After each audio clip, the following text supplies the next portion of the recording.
तो फिल्म की शुरुआत होती है और हम बहुत सारे सेब के पेड़ देखते हैं। बहुत सारे सेब टूटकर जमीन पर पड़े थे जो गल सड़ चुके थे और उनमें कीड़े पड़ गए थे। इतनी ही देर में एक छोटी बच्ची यहाँ आती है और एक सेब को उठाकर घर की तरफ जाने लगी। उसकी मोम उसे देखकर फौरन आवाज लगाकर बुला लेती है। बच्ची की मोम का नाम था जेसिका और इसके 2 बच्चे थे, एक ये बच्ची और दूसरा था छोटा बेटा। बच्ची वो सेब अपनी मोम जेसिका को लाकर दे देती है और क्योंकि उनके घर में तो पहले ही ढेर सारे सेब पड़े थे और बहुत सारे तो सड़ भी गए थे, इसलिए जेसिका वो वाला सेब टोकरी में फेंक देती है। तो इस वजह से उसकी बेटी नाराज हो गई, कहती है मामा वो सेब मैं आपके लिए लाई थी इतने प्यार से और वो आपने टोकरी में डाल दिया, दिल तोड़ दिया आपने मेरा। फिर अब पता चला कि असल में जेसिका को नशे की लत थी, लेकिन कुछ दिन पहले ही वो हॉस्पिटल से अपना इलाज करवा के आई है, इसीलिए फिलहाल उसने नशा छोड़ दिया था। उसके हस्बैंड को भी नशे की बहुत बुरी आदत थी। अब जेसिका ने नशा छोड़ दिया था पर उसके हस्बैंड का नहीं छूट रहा था, इसीलिए वो यहाँ नहीं रहता, इनसे अलग रहता है। उसने अपनी बीवी बच्चों की जिम्मेदारी छोड़ दी थी, तो जेसिका को अकेले ही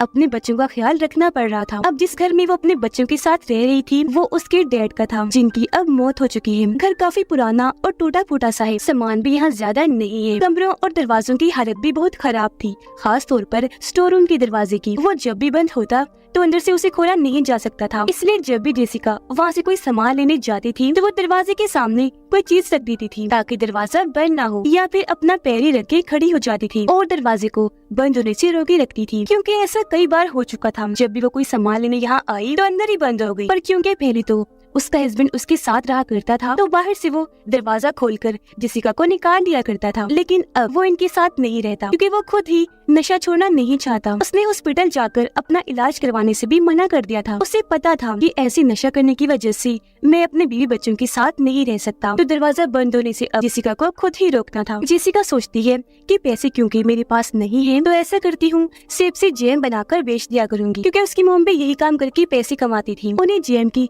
काफी अच्छी रेसिपी पता थी, लेकिन क्योंकि सेब गल रहे थे तो उनमें दाग लगे होने की वजह से ये आइडिया काम नहीं आता। अब उसे कुछ समझ नहीं आता कि क्या करूं, ऐसा कौन सा काम किया जाए कि मेरे पास ढेर सारे पैसे आ जाएं, क्योंकि मैंने अपने टैक्सेस देनी है, सर पर कर्जा चढ़ रहा है और 2 बच्चों को पालने की जिम्मेदारी है। तो ये सारी बातों को सोचकर वो काफी परेशान हो रही थी। फिर उसे ख्याल आया कि मैं अपनी मोम के पास चली जाती हूँ, क्योंकि वो शहर में रहती है तो वहाँ जरूर कोई अच्छा काम करने को मिल जाएगा। उसने अपनी मोम को कॉल की, जिस पर उसकी मोम का कहना था कि बेटा अगर तुम आ ही रही हो तो काम करने के इरादे से ही आना, क्योंकि तुम्हें नशे की लत थी। अब बेशक ना हो लेकिन पहले तो थी, जिस वजह से मुझे तुम पर इतना यकीन नहीं है। जेसिका जवाब देती है मॉम मैं काम करने के लिए ही आ रही हूँ, क्योंकि मेरे ऊपर बहुत सारी जिम्मेदारियां हैं। जिसके बाद वो जाने के लिए सामान पैक करने लगी। कुछ सामान स्टोर रूम में पड़ा था, दरवाजा खुला ही था, इसलिए वो अंदर चली जाती है।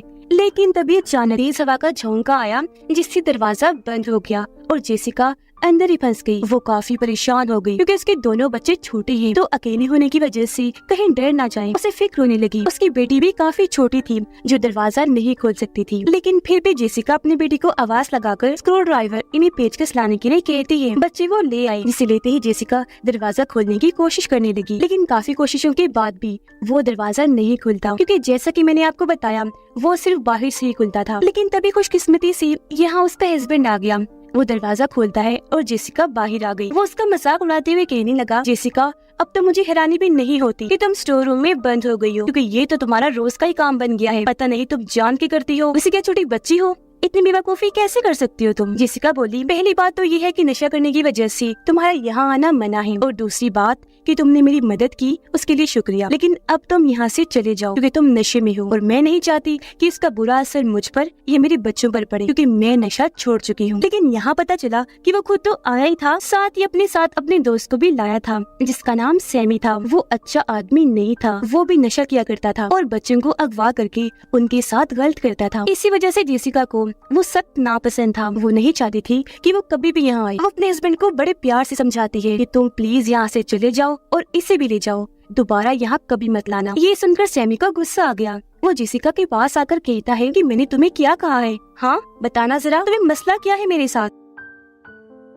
ये कहकर वो जेसिका के हस्बैंड को उसके खिलाफ भड़काने लगा। कहता है कि तुम्हारी बीवी मेरे बारे में इतना गलत सोचती है, बहुत दुख हुआ। अब ये सुनकर उसका हस्बैंड सैमी की बातों में आ गया। वो जेसिका पे भड़क गया और उस पर बिला वजह गुस्सा करते हुए थप्पड़ मार देता है, क्योंकि गुस्सा उसे इस बात का भी था कि इसने नशा छोड़ दिया है तो अब ये मुझसे बेहतर बन गई है। लेकिन फिर भी जेसिका कहती है कि तुम चाहे जो मर्जी कर लो मेरे साथ, लेकिन फिर भी मैं यही कहूंगी कि सैमी यहाँ ना आए और तुम भी ना आओ जब तक तुम्हारा नशा नहीं छूट रहा, क्योंकि मैंने अपने बच्चों पर इसका बुरा असर नहीं पड़ने देना। उनकी अच्छी तरबियत करके उनका ख्याल रखना है, तो बस जाओ यहाँ से। ये सुनकर उसके हस्बैंड को गुस्सा आ गया। वो पहले उसे मारता है, फिर उठाकर स्टोर रूम में पटक कर दरवाजा बंद कर लेता है और वो बेचारी अंदर ही बंद हो गई। उसके हस्बैंड उसे ही हर चीज का जिम्मेदार कहता है कि आज हमारे जो हालात है वो तुम्हारे डैड की वजह से, क्योंकि उन्होंने हमारे लिए कोई पैसा नहीं छोड़ा। वो रो रो कर कहती है कि प्लीज गुस्सा थूक दो और मुझे यहाँ से बाहर निकालो, लेकिन उसके हस्बैंड ने दरवाजा तो बंद किया ही था, साथ ही आगे बोर्ड लगा दिया था ताकि दरवाजा टूट भी ना पाए। वो उसकी मिन्नतें करने लगी कि प्लीज सैमी को मेरे बच्चों से दूर रखना। अब जेसिका चाहती थी कि पुलिस को फोन कर दूं, लेकिन उसे ख्याल आया कि जब उसका हस्बैंड उसे यहाँ बंद कर रहा था तो इस बीच उसका फोन बाहर ही गिर गया था और तो और उसके पास जितने भी पैसे थे वो सारे पर्स से उसके हस्बैंड ने निकाल लिए थे। उन पैसों से ही वो यहाँ से जाने वाली थी, लेकिन अब नहीं जा पाएगी, क्योंकि एक तो यहाँ फंसी हुई है, दूसरा अगर यहाँ से बाहर भी जाए तो पैसे ना होने की वजह से वो जा ही नहीं पाएगी। उसका हस्बैंड जब दरवाजे पर कील ठोक रहा था तो कील जेसिका के हाथ में घुस गई, जिससे उसका हाथ जख्मी हो गया। दर्द की वजह से वो रोने लगी, पर इन हालात में भी उसे अपने बच्चों की फिक्र थी। उसने अपनी बेटी को कह दिया था कि भाई को लेकर कमरे में चली जाओ और अंदर से दरवाजा बंद कर लेना, खोलना मत। तब उसकी बच्ची ने ऐसा ही किया था। वो अपने भाई के साथ कमरे में थी। फिर थोड़ी देर के बाद जब उसका हस्बैंड और सैमी यहाँ से गई तो बच्ची बाहर आई। कहती है मम्मा भाई रो रहा है, उसे शायद भूख लगी है, तो आप कब बाहर आएंगी? जेसिका रोते हुए जवाब देती है मेरी बच्ची माफ करना, मैं तो आना चाहती हूँ लेकिन यहाँ फंस चुकी हूँ। तुम ऐसा करो भाई के पास जाकर बैठ जाओ, वो रोना बंद कर देगा। अब वैसे तो उसकी बेटी काफी छोटी थी लेकिन समझदार थी। जेसिका उसे कहती है बेटा मेरा फोन ला कर दो। बच्ची सवाल करने लगी मॉम लेकिन आपने अंदर फोन का क्या करना है? ये सुनकर जेसिका को थोड़ा गुस्सा आया कि वो इस वक्त में सवाल कर रही है, लेकिन फिर अपने गुस्से पर काबू पाकर उसे समझाती है कि मैंने मेरी जान कॉल करनी है। तब बच्ची फोन लाकर उसे नीचे से पकड़ा देती है जहाँ छोटी सी जगह थी। जेसिका मोबाइल लेकर हेल्पलाइन पर फोन करने का सोचती है मदद के लिए, लेकिन यहाँ सिग्नल्स नहीं आ रहे थे इसलिए कॉल नहीं होती। वो ऐसे ही परेशान बैठी रही क्योंकि उसका घर भी ऐसी जगह पर था जहाँ दूर दूर तक कोई और घर नहीं था, तो आसपास से मदद आने की तो कोई उम्मीद थी ही नहीं। अब उसकी बेटी कहती है मामा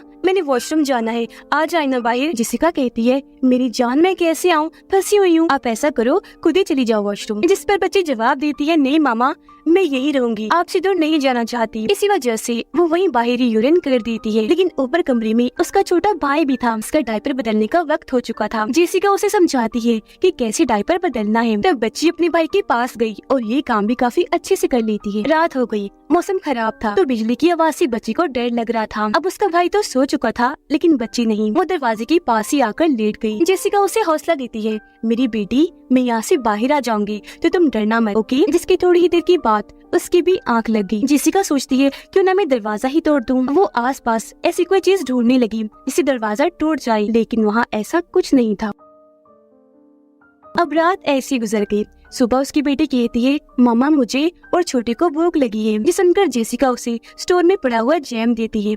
बच्चे वो खाकर अपना पेट भरते हैं और वो खुद भी इसी पर गुजारा करती है। उसे उम्मीद थी कि आज मैं यहाँ से निकल जाऊंगी, आज मेरा हस्बैंड आ जाएगा, उसका गुस्सा ठंडा हो गया होगा, लेकिन आज के दिन में वो नहीं आता। वो अब यहाँ रुक नहीं सकती थी, कैसे भी करके उसे यहाँ से निकलना था, क्योंकि बच्चे भी अकेले होने की वजह से परेशान थे, उन्हें अपनी माँ की जरूरत थी। उसका बच्चा रोने लगा।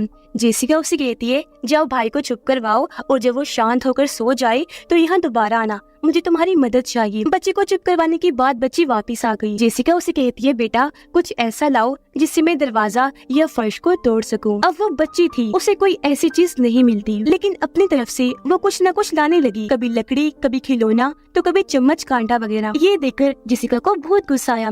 वो सारी चीजें दरवाजे पर दे मारती है, बोली ये तुम क्या क्या ला कर दिए जा रही हो, ये नहीं चाहिए मुझे, इसे कुछ नहीं होगा। अब उसके गुस्सा करने पर बच्ची रोने लगी। तब जेसिका को अपनी गलती का एहसास हुआ कि मैंने उसे ज्यादा ही सुना दी, इसीलिए वो कहती है अच्छा मेरी जान आई एम सॉरी, मैंने आपको ज्यादा ही डांट दिया, प्लीज चुप कर जाओ। ये कहकर वो खुद पे जज्बाती होकर रोने लगी, क्योंकि उसने भी अपनी जिंदगी में बहुत सारी गलतियाँ की थी जिनका आज उसे पछतावा हो रहा था। सबसे बड़ी गलती अपने हस्बैंड से शादी करने की। अब यहाँ स्टोर रूम में उसके पास थोड़ा बहुत नशा था जिसे वो लेने का सोच रही थी, लेकिन किसी तरह बड़ी हिम्मत करके उसने खुद को रोकी रखा। फिर अब जब उसकी बेटी कोई काम की चीज नहीं लाती, इसलिए जेसिका को स्क्रू ड्राइवर से काम चलाना पड़ता है। वो उसकी मदद से फर्श को तोड़ने लगी, पर वो ये काम एक ही हाथ से कर पा रही थी, क्योंकि की लगने की वजह से उसका दूसरा हाथ जख्मी था। उसे दर्द हो रही थी, साथ ही इन्फेक्शन फैलने का भी खतरा था। अब आज यहाँ सैमी आता है, वो भी बिल्कुल अकेली। इस बारे में उसकी बेटी अपनी मॉम को बताती है। ये सुनकर जेसिका काफी डर गई। अपनी बेटी को कहती है,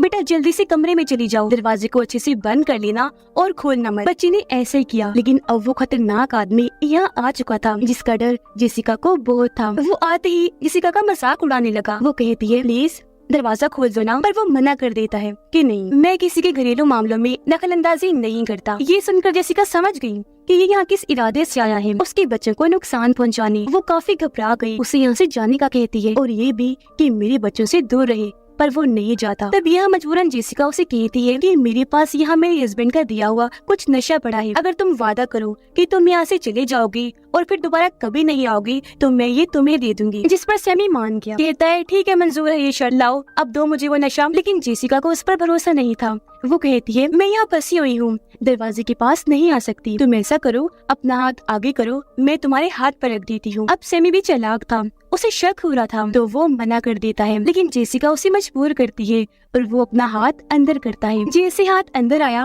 समझदारी से काम लेते हुए जेसिका स्क्रू ड्राइवर उसके हाथ में घुसा देती है, जिसके बाद उस पर पत्थर मार मार कर स्क्रू ड्राइवर और अंदर करती है और उसका हाथ वही फर्श पर अटक जाता है। अब दर्द की वजह से वो तड़पता तो है, लेकिन क्योंकि नशे की बुरी आदत ने उसे खतरनाक बना दिया था, इसलिए वो अजीबोगरीब डरावनी बातें करने लगा। पहले वो कहता है कि तुम मुझे यहाँ से जाने दो, मैं तुम्हारे बच्चों को कोई नुकसान नहीं पहुँचाऊंगा। लेकिन जेसिका उसकी बात नहीं मानती, क्योंकि वो जानती थी कि ये एक झूठा इंसान है। फिर वो बताता है कि नशा छोड़ने के लिए हॉस्पिटल में मैं भी गया था, मैं सुधरना चाहता था, लेकिन मुझे इस बात का एहसास हुआ कि सुधर भी गया तो क्या होगा, चाहे मैं जिंदा रहूं या मर जाऊं, इस दुनिया में किसी को कोई फर्क नहीं पड़ेगा। ये बातें करते करते वो जेसिका को भी तोड़कर कमजोर करने की कोशिश करने लगा। कहता है कि मैं जानता हूँ तुम नशा करना चाहती हो, लेकिन बस डरती हो, और देखना एक दिन तुम खुद ही हार मानकर फिर से नशा करना शुरू कर दोगी।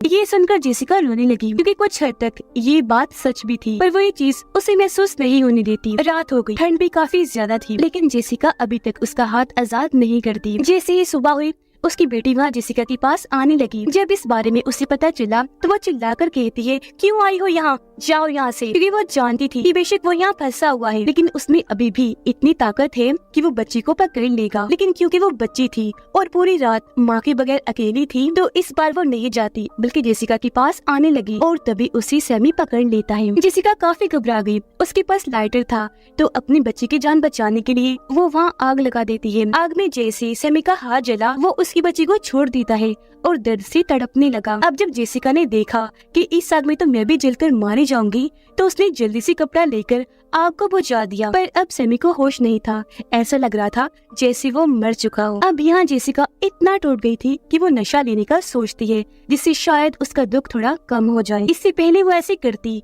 उसकी नजर सामने पड़ी बाइबल पर जाती है। उसने जैसे किताब को खोलकर देखा, खैर हर सफ़े पर पैसे पड़े हुए थे जो उसके डैड ने ही जेसिका के लिए छोड़े थे। अब बाइबल में लिखी गई कुछ लाइंस को पढ़ने के बाद वो इतनी जज्बाती हो गई कि रोने लगती है और नशा भी वहीं फेंक देती है। फिर वो सैमी के हाथ से स्क्रू ड्राइवर निकाल लेती है। वो बेहोश था, उसे जरा भी इस बात की भनक नहीं लगती, और अब जेसिका स्क्रू ड्राइवर से फर्श की बजाय छत तोड़ने लगी। इसमें पूरी तरह वो कामयाब रही और छत को तोड़कर ऊपर वाले वॉशरूम में आ पहुंचती है। यहाँ से निकलकर वो कमरे में जाने लगी। बच्चों के पास उसे डर था कि कहीं उन्हें कुछ हो ना गया हो, लेकिन खुशकिस्मती से दोनों बच्चे बिल्कुल ठीक थे, जिससे उसकी जान में जान आई। अब बच्चे भूखे थे, खाना गाड़ी में पड़ा था, जिसकी चाबी सैमी के पास थी। चुपके से चाबी उसके पास से निकालकर बच्चों को लेकर वो गाड़ी तक जाने लगी, पर बाहर बहुत तेज बारिश हो रही थी। वो बच्चे का दूध नहीं लाई थी, इसलिए बच्चों को लेकर वापस घर आ गई। सर्दियों का मौसम था और बच्चे क्योंकि बहुत भीग गए थे, इसलिए वो उनको घर में ही छोड़ती है, क्योंकि वो बीमार भी पड़ सकती थी। अब खुद वो बाहर जाते हैं खाना लेने।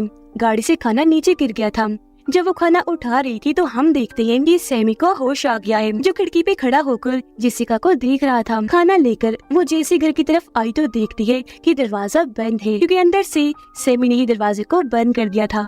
वो काफी डर गई क्योंकि उसकी बच्ची अंदर फंस गई थी, जिन्हें सैमी नुकसान पहुंचा सकता था। अब फिर भी वो जैसी तैसी घर के अंदर आ गई। वो जब कमरे की तरफ भागी तो देखती है कि सैमी ने बच्चों की गर्दन पे चाकू रखा हुआ है और जेसिका को वो धमकाने लगा। वो उसे काफी समझाती है कि मेरे बच्चों को छोड़ दो प्लीज, ये तो मासूम है, इनका क्या कसूर है। पर वो एक नहीं सुनता क्योंकि बच्चों को मारने का ठान चुका था। इससे पहले वो ऐसे करता, यहाँ उसका हस्बैंड आ गया जिसने हाथ में गन पकड़ी हुई थी। गन पॉइंट करके वो सैमी से अपने बच्चों को छुड़वा लेता है, जिसके बाद सैमी यहाँ से भाग गया। अब उसके हस्बैंड को स्टोर रूम में पड़े वो पैसे और नशा मिल जाता है जिसे वो ले चुका था। फिर वो जेसिका को कहता है कि तुम भी मेरे साथ चलो। अब वो सोचती है कि अगर मैंने इसे इनकार किया तो इसका दिमाग फिर से खराब हो जाएगा, ये मुझे मारकर दोबारा से स्टोर रूम में बंद कर देगा। इसीलिए वो उसके साथ जाने के लिए मान गई, इस इरादे के साथ कि बाद में जैसे तैसे बच्चों को लेकर यहाँ से भाग जाऊंगी। वो बहाने से अपने हस्बैंड को बाहर गाड़ी में भेजती है खाना लाने और चुपके से उसके सैंडविच में बेहोशी की दवाई मिला देती है। वो सैंडविच खा लेता है,